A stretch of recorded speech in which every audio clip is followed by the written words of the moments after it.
Hello everyone! I love playing in the snow, and finally, a snowy day has come.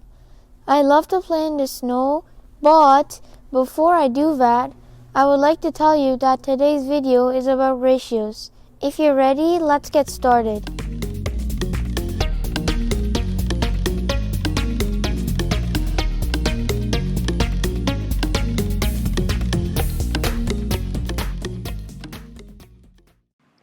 We use ratios to compare two values. For instance, when we mention that in a classroom, all 3 students sit on the same bench, we actually mean the ratio of the bench to the student. For example, if there are 18 students in a class and 6 benches, the corresponding ratio can be expressed as 18 to 6. Suppose within the 18 students in this class, 6 are boys. The ratio of boys to the entire class is then 6 to 18. However, taking into account that there are 12 girls in the class, the ratio of boys to girls in this class can be expressed as 6 to 12. This indicates that among the students, 1 out of every 3 is a boy. Suppose a stationery set includes 6 pencils and 2 erasers. The ratio of erasers to pencils is 2 to 6, and the ratio of erasers to the entire set is 2 to 8.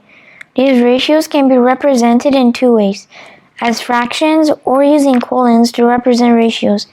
It is important to note that the order of writing the numbers is crucial for expressing the ratio accurately. Each component of a ratio is referred to as a term. As you may be aware, when we multiply both the numerator and denominator of a fraction by the same number, or when we divide them by a common factor, the resulting fraction remains equivalent. The same principle applies to ratios.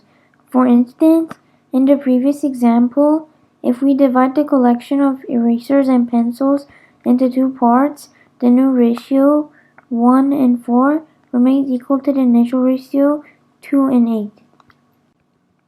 As observed, multiplying or dividing both terms of a ratio by the same number maintains the equality of the resulting ratio with the original one. Let me show equivalent ratios with another example. Consider a recipe for making 4 pieces of bread, which involves a combination of 2 cups of flour and 4 cups of water. Now, if we aim to produce 8 pieces of this bread, we need to double the amount of both flour and water. How about 12 pieces of bread? Yes, that's right. We have to triple the water and flour. Now, let us estimate the amount of water and flour for 2 pieces of bread. It's evident that to produce half the amount of bread, you need to have both the flour and water quantities. As you can see, in this way the ratios are also divided by 2. For instance, the original ratio of flour to water, 2 over 4, becomes 1 over 2 when we reduce both the amount of flour and water. In fact, this is the operation of simplifying the fraction based on its GCF. Now, let me give you an example with several terms that includes fractional numbers. A chef uses a combination of 1 glass of lemon juice, 2 glasses of mayonnaise, 1 teaspoon of salt, and half a teaspoon of pepper to prepare a jar of salad dressing.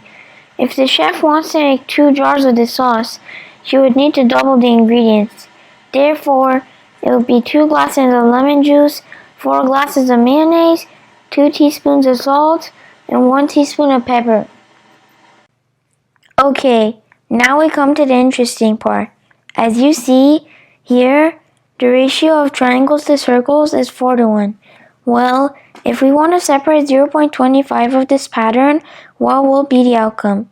Thanks for watching and see you next time!